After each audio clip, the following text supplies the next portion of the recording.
नमस्कार, स्वागत है आपका ईटी नाउ स्वदेश पर। आप देख रहे हैं गुड मॉर्निंग स्वदेश। मैं हूं आपके साथ अशेषा अध्वर्यु और अगले आधे घंटे में हम आपको बताएंगे ग्लोबल बाजारों से क्या संकेत निकल कर आ रहे हैं। खबरों के दम पर, ब्रोकरेज रिपोर्ट्स के दम पर, ऑपरेशनल अपडेट्स के दम पर कौन से स्टॉक्स फोकस में रहेंगे उस पर नजर डालेंगे। हमारे साथ कई सारे दिग्गज मेहमान जुड़ेंगे जो आपको आज के सत्र के लिए रणनीति और स्टॉक स्पेसिफिक आइडियाज बताएंगे और शो के आखिर में कमोडिटी मार्केट पर भी नजर डालेंगे। लेकिन सबसे पहले गिफ्ट निफ्टी की बात करें तो पॉजिटिव ओपनिंग के संकेत भारतीय बाजारों के लिए निकल कर आ रहे हैं। करीब 60 अंकों की तेजी के साथ गिफ्ट निफ्टी 23,780 के आसपास। कल की कमजोरी के बाद हल्की बढ़त के संकेत गिफ्ट निफ्टी से निकल कर आ रहे हैं। एशियाई बाजारों की बात करें तो यहाँ पर मिला जुला कारोबार है।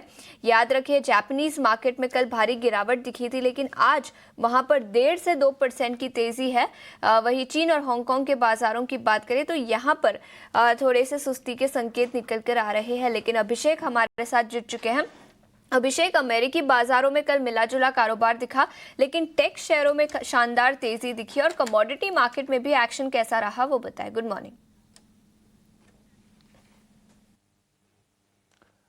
अशीषा, गुड मॉर्निंग। देखिए, कल भारतीय बाजारों के लिए HMPV वायरस का डर रहा और हमने तेज सेल ऑफ बाजार में देखी है। 3 महीने की सबसे बड़ी गिरावट आई और शाम होते होते जैसे कि उम्मीद थी और जैसा कि हम कह भी रहे थे कि सरकार को स्टेटमेंट जारी करना चाहिए। स्वास्थ्य मंत्री JP नड्डा का बयान भी आया। उन्होंने कहा कि कोई नया वायरस नहीं है, डरने की जरूरत नहीं है।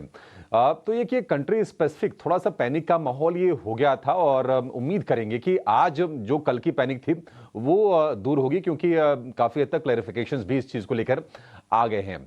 और गिफ्ट निफ्टी संकेत भी दे रहा है कि थोड़ी सी रिबाउंड के 65-66 अंक ऊपर शुरुआत के संकेत दे रहा है। अगर हम ग्लोबल संकेतों की बात करें तो संकेत ग्लोबल भी ठीक ठाक हैं। अमेरिकी बाजार हालांकि कल मिले जुले बंद हुए हैं। डाउ जोन्स एक वक्त करीब करीब 350 अंक ऊपर ट्रेड कर रहा था, लेकिन अपनी तेजी को डाउ जोन्स ने गंवाई और आखिरकार 25 अंक नीचे बंद हुआ है। लेकिन टेक शेयरों में अच्छी तेजी रही और नैस्डैक में, S&P 500 में हमने देखा कि ठीक ठाक क्लोजिंग कल के सत्र में हुई है। टेक शेयरों में तेजी की अगर हम बात करें तो जो सेमीकंडक्टर वाले जो शेयर थे वहां पर कल बड़ा बढ़िया सत्र रहा और उसके चलते ही हमने देखा कि नैस्डैक को सपोर्ट मिला।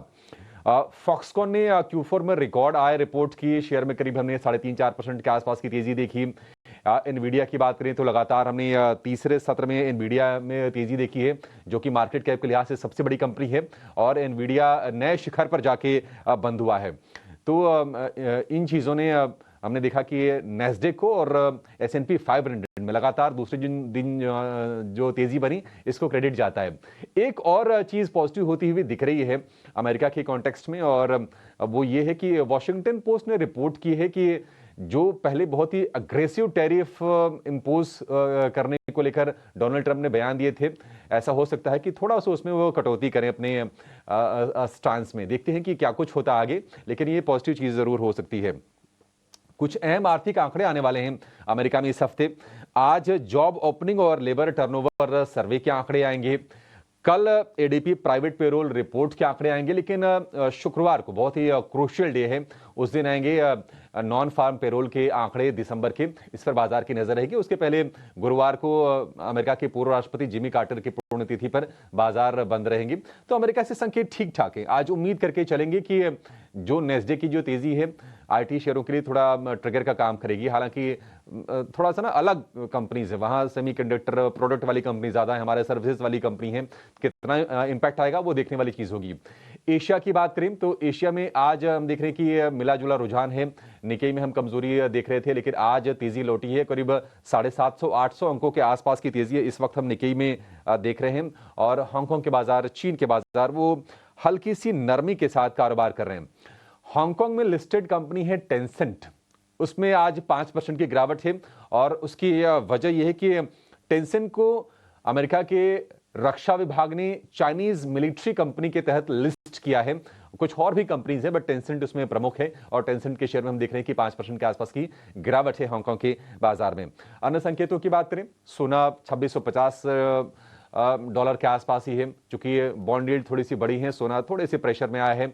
कच्चा तेल में हमने 5 सत्र की लगातार तेजी देखी थी, $76 के ऊपर जाकर कारोबार कर रहा था। अब $76 से ज़्यादा भाव नहीं बढ़े हैं, बट उसके आसपास स्थिर है और 5 दिनों की तेजी थोड़ी सी थमती हुई कच्चे तेल में दिखाई दे रही है। तो ये संकेत अन्य कमोडिटीज से है। लेकिन अपना संकेत गिफ्ट निफ्टी 70 अंकों पर कारोबार कर रहा है और उम्मीद करके चलेंगे कि कल जो नुकसान हुआ है भारतीय बाजार में, आज डैमेज कंट्रोल वाला दिन हो सकता है। और आज एक और चीज होगी कि आज से Q3 के नतीजों की शुरुआत हो रही है। कुछ छोटी मोटी कंपनीज के नतीजे आएंगे, लेकिन शुरुआत होने जा रही है रिजल्ट सीजन की, तो कुछ कुछ ट्रिगर वहां से भी आएंगे। लेकिन निश्चित तौर पर यहां से एक बार मैं फिर से कहूंगा, कल भी मैंने ये बात कही थी कि डोमेस्टिक ट्रिगर्स, डोमेस्टिक क्यूज भारतीय बाजारों के लिए काफी ज्यादा इंपॉर्टेंट होते जाएंगे, चाहे वो Q3 के अपडेट्स हो या फिर Q3 के एक्चुअल जो नतीजे आएंगे उस पर बाजार अब आगे रिएक्ट करते हुए दिखेंगे। बजट का ट्रिगर भी सामने है, तो वो वाले स्टॉक्स भी फ्लेवर में जरूर रहेंगे। ग्लोबल बाजारों से संकेत ठीक ठाक, लेकिन डोमेस्टिक ट्रिगर्स पर सबकी नजर रहेगी। तीसरी तिमाही के नतीजे आज से आने शुरू हो जाएंगे। अभिषेक, शुक्रिया पूरी डिटेल्स के साथ हमारे साथ जुड़ने के लिए। एफआईआई और डीआईआई के आंकड़ों पर भी एक बार नजर डाल लेते हैं। एफआईआई ने करीब 2600 करोड़ की बिकवाली कल के सत्र में की, दूसरे दिन लगातार, और 2 दिनों में करीब 6800 करोड़ की बिकवाली यहां पर दिखी है। वही डीआईआई ने करीब 5750 करोड़ की खरीदारी कल के सत्र में की।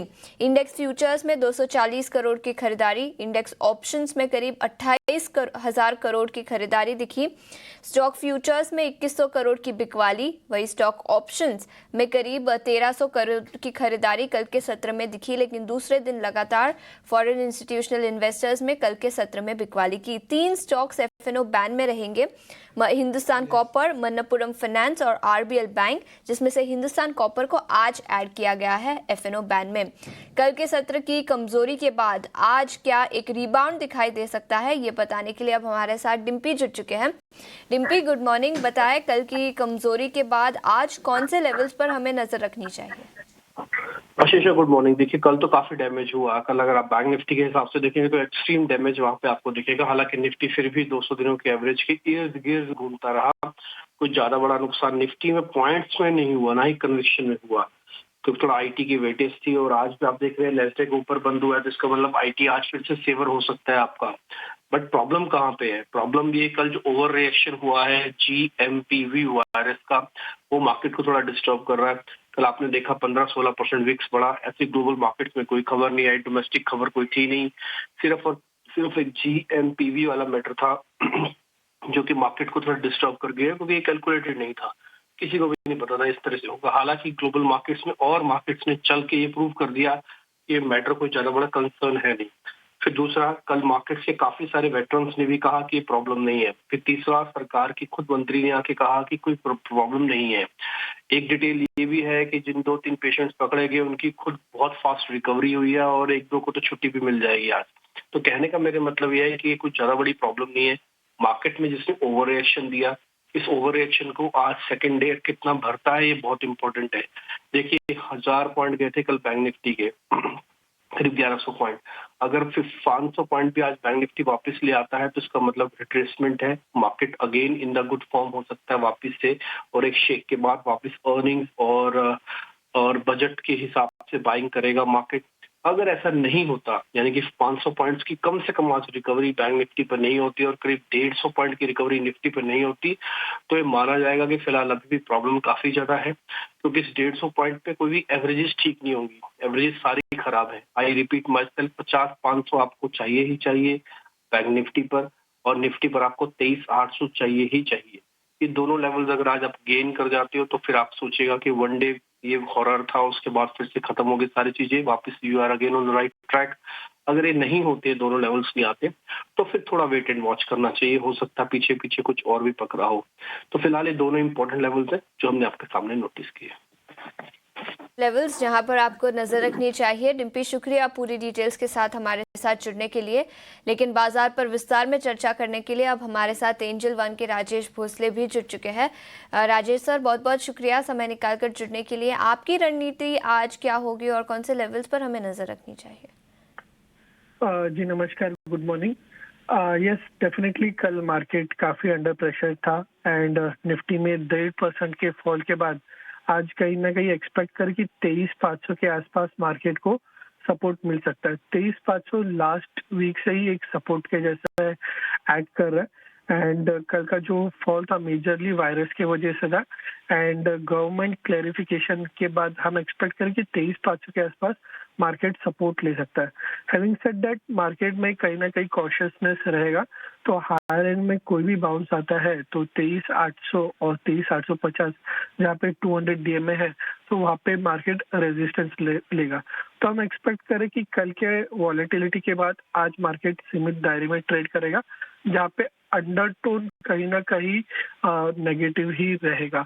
यहाँ पे स्टॉक स्पेसिफिक एक्शन पे फोकस करना पड़ेगा, जहाँ पे बाय और सेल दोनों साइड पे आपको अपॉर्चुनिटीज मिलेंगे। बिल्कुल, तो ये नजरिया इंडेक्स लेवल पर, लेकिन राजेश इसके अलावा स्टॉक स्पेसिफिक आइडियाज कौन से होंगे आज के लिए? देखिए, आज एक बाय एक सेल पे जाएंगे। देखिए देखेंगे तो metal space already under perform कर रहा है एंड रिसेंट मार्केट बाउंस में बिल्कुल भी पार्टिसिपेट नहीं किया। मेटल इंडेक्स ने अपने जो 9 मंथ्स का जो स्विंग लो था वो ब्रेक किया, मल्टीपल लोस था उसको ब्रेक किया एंड एक्सपेक्ट करें मेटल इंडेक्स यहाँ से फर्दर वीकनेस देखने को मिल सकता है।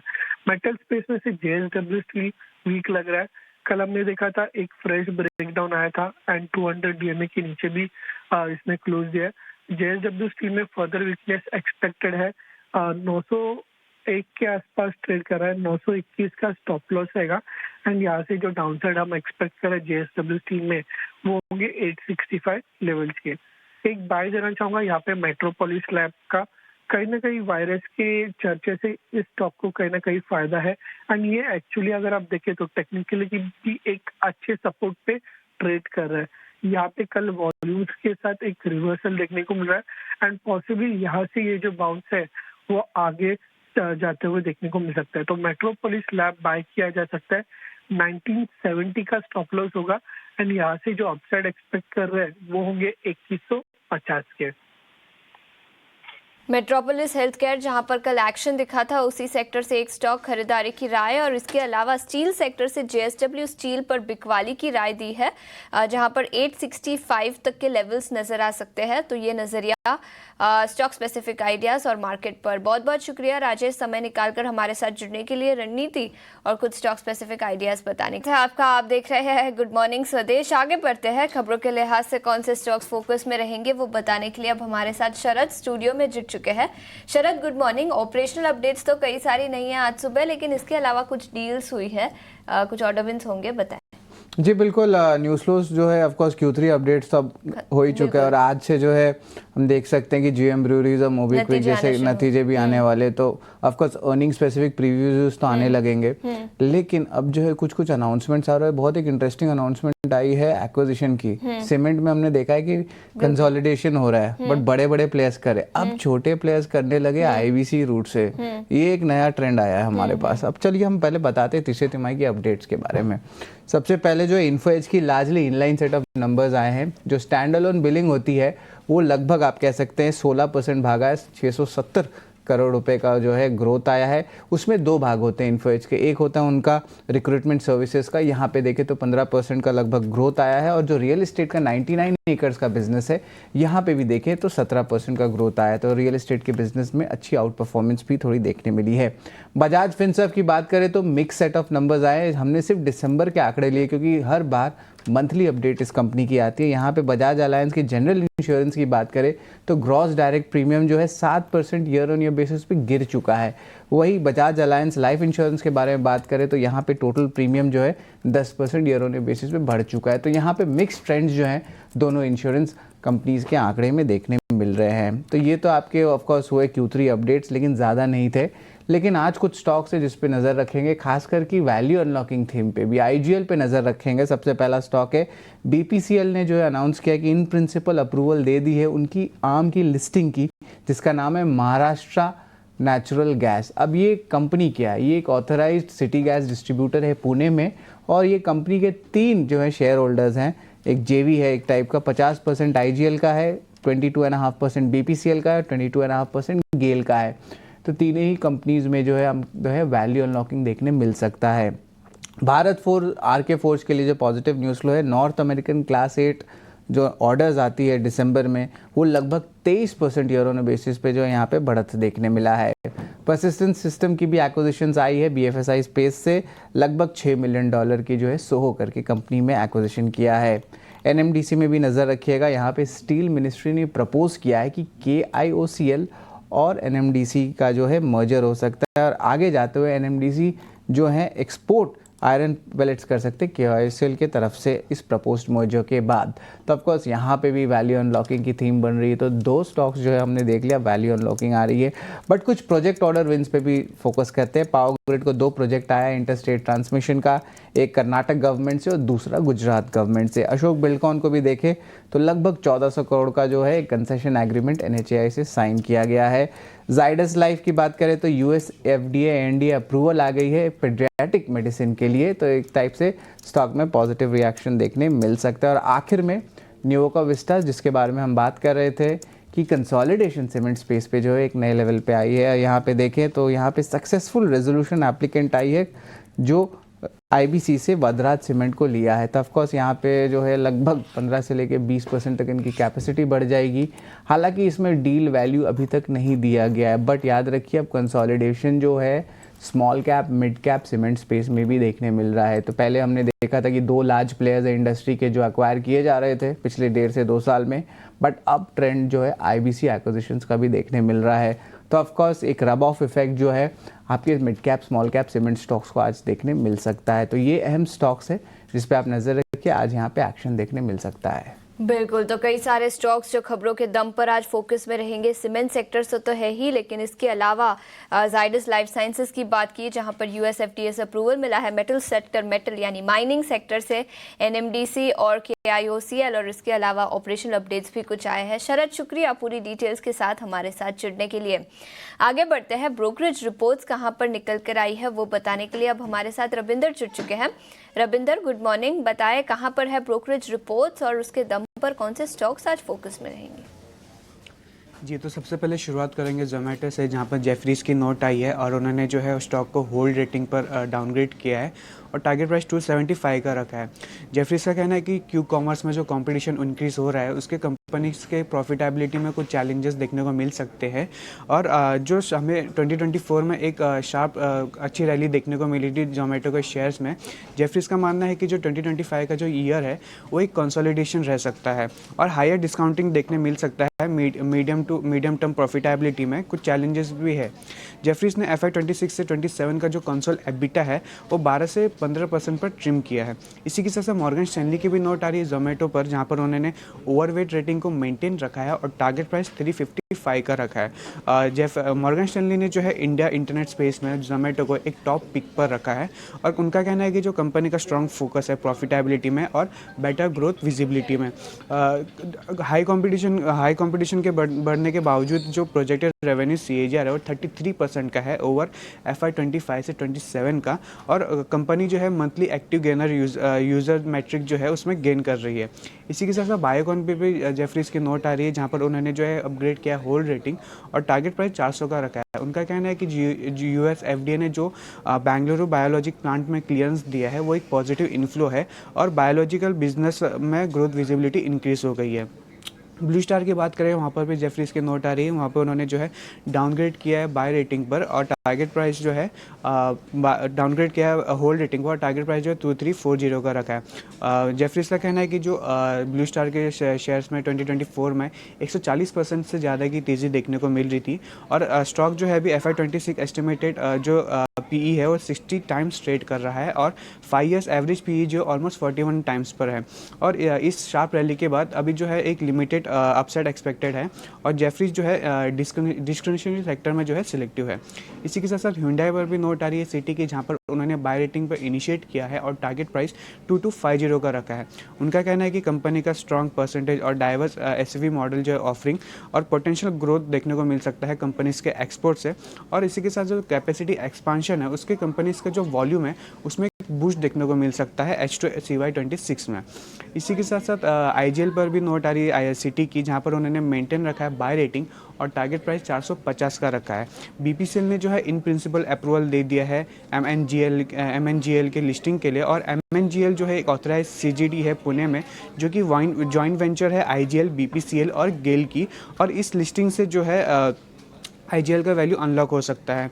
अब बात करें सीमेंट डीलर चैनल चेक की, जहां पर नोमेरा के नोट आ रही है, और उन्होंने कहा है कि जो प्राइस रिकवरी है सीमेंट सेक्टर में देखने को मिल रही है, और पैन इंडिया ट्रेड प्राइस जो है उसमें 2% का इंक्रीज देखने को मिला है पर बैग जनवरी महीने में। हालांकि सेंट्रल रीजन ने जो है 1% का ड्रॉप देखने को मिला है प्राइस में। इसी के साथ साथ नोमेरा का जो टॉप पिक है सीमेंट सेक्टर में वो है UltraTech cement, Shri cement, Ambuja और रैमको सीमेंट। तो सीमेंट चैनल चेक्स के चलते कई सारे सीमेंट स्टॉक्स, इसके अलावा जोमैटो और कुछ गैस कंपनियां भी आज फोकस में रहेंगी। रविंदर, शुक्रिया पूरी डिटेल्स के साथ हमारे साथ जुड़ने के लिए। लेकिन कमोडिटी मार्केट पर रणनीति बताने के लिए आज हमारे साथ टेक्निकल IQ के अखिलेश जैन जुड़ चुके हैं। अखिलेश सर, बहुत बहुत शुक्रिया समय निकाल कर जुड़ने के लिए। बताएं कमोडिटी मार्केट में आज क्या रणनीति होगी, कच्चे तेल, नेचुरल गैस, सोने चांदी और बेस मेटल्स में? Good morning. देखिए, थिंग इज दैट कल येस्टरडे कुछ न्यूज इन्फ्लोज हुए थे रिगार्डिंग टैरिफ एक्सपेक्टेशन को लेकर, तो हमने एक सडन जंप कमोडिटीज में कल आता हुआ देखा। हालांकि वो जंप ऊपरी लेवल से फिसल आउट हुआ, लिक्विडेशन वहां पे देखने को मिले। तो मुझे लगता है कि बाजार का जो सारा फोकस है वो ट्रंप की ज्वाइनिंग पे एंड जो टैरिफ से रिलेटेड न्यूज़ेज आने वाली है फर्दर उस पर टिका रहेगा। हालांकि डॉलर इंडेक्स अभी भी काफी मजबूत लग रहा है, तो कमोडिटीज काफी नैरोड रहेगी और ऊपरी लेवल से यहाँ पे मुनाफा वसूली, और देन फर्दर हो सकता है नीचे के लेवल से वापस से ट्रेडिंग के हिसाब से बाइंग जनरेट हो। ट्रेड स्पेसिफिक बात करें आज, तो मुझे लगता है कि गोल्ड अभी भी एक अपर कैप यहाँ पे बना हुआ रहेगा 26 पास। वहीं MCX के अंदर एक रेंज में मुझे लग रहा है कि 17,650 से 76,750 की रेंज में रहेगा, बट इसका टोन जो है वो नेगेटिव लग रहा है, तो इसको सेल ऑन राइज आप रख सकते हैं। अराउंड 77,000, 450, 500 गोल्ड को सेल कर सकते हैं इंट्राडे के लिए। 77,700 का इसमें स्टॉप लॉस प्लेस करें। ग्रेजुअली भाव लग रहे हैं कि 70,100 एंड देन और डिप यहाँ पे देखने को मिल सकता है। वहीं सिल्वर में भी ट्रेडिंग मूवमेंट बनता हुआ दिख रहा है ऊपरी लेवल से। मुझे लगता है सेल करना चाहिए 91,200 के रेंज में सिल्वर को सेल करें आप। स्टॉप लॉस 91,500 का लगाए। इसमें भी भाव मुझे वापस से 89,000 के आसपास आते दिख रहे हैं, तो ऊपर लेवल्स पे यहाँ पे भी बिकवारी कर सकते हैं। वहीं एनर्जी काउंटर की बात करें तो हालांकि फंडामेंटल्स दोनों ही कॉन्ट्रैक्ट्स के अंदर बुलिश है, बट कहीं ना कहीं क्रूड के अंदर ऑलरेडी काफी प्राइस चिप इन हो चुका है और काफी हमने तेजी देखी नीचे के तरह से, तो यहाँ पर एक छोटा मोटा प्रॉफिट बुकिंग आने वाले सत्रों में देखने को मिल सकता है। क्रूड में आप मन रखें, उछाला मिलता है तो सेल करके काम करें। 6415 का इसमें स्टॉप लॉस प्लेस करें। इसमें भी भाव 6235 से लेकर 6080 की रेंज में आते लगते हैं मुझे। नेचुरल गैस काफी अच्छा काउंटर रहा ट्रेडिंग के हिसाब से पिछले दिनों में। हमने देखा कि वेदर के कारण US वेदर जो फ्रिजिड वेदर है उसके कारण काफी इसमें काफी उछाला देखने को मिला, और कल यहाँ पे एक अच्छी खासी बढ़त थी। तो नेचुरल गैस में डिप्स में आप बाय कर सकते हैं। 305, 301 ये लेवल मिलते हैं, तो बेस्ट एक बाइंग लेवल मुझे नजर आता है। 298 का इसमें स्टॉप लॉस प्लेस करें। इसमें भी ग्रेजुअली भाव 327 से लेकर 338 के आसपास लगते हैं। कॉपर में ओवरऑल मोमेंटम अप है, but specifically for intraday you can sell on rice copper 815-16 की रेंज में मिलता है, तो कॉपर आप सेल करें। 818 के ऊपर इसमें स्टॉप लॉस प्लेस करें। ग्रेजुअली 807 से लेकर 800 तक की रेंज में भी कॉपर देखने को मिल सकता है। जी, तो ये नजरिया कमोडिटी मार्केट पर। बहुत बहुत शुक्रिया समय निकालकर हमारे साथ जुड़ने के लिए अखिलेश। लेकिन इतना ही समय था हमारे पास इस शो पर, आप कहीं मत जाइए, ब्रेक के बाद हम लेकर